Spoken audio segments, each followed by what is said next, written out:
Even as he realized it, the pain overwhelmed him, and he dropped to his knees, disoriented, wheezing.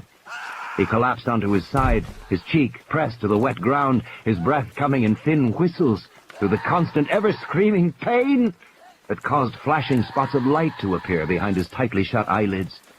The earth shook beneath him, and Nedry knew the dinosaur was moving.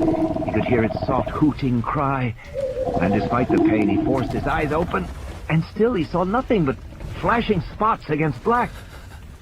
Slowly the realization came to him. He was blind.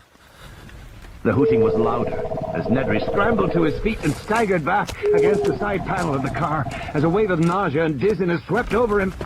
The dinosaur was close now. He could feel it coming close. He was dimly aware of its snorting breath, but he couldn't see. He couldn't see anything, and his terror was extreme. He stretched out his hands, waving them wildly in the air to ward off the attack he knew was coming. And then there was a new searing pain, like a fiery knife in his belly. And Nedry stumbled, reaching blindly down to touch the ragged edge of his shirt, and then a thick, slippery mass that was surprisingly warm. And with horror, he suddenly knew he was holding his own intestines in his hands. The dinosaur had torn him open. His guts had fallen out. Nedry fell to the ground and landed on something scaly and cold. It was the animal's foot. And then there was a new pain on both sides of his head.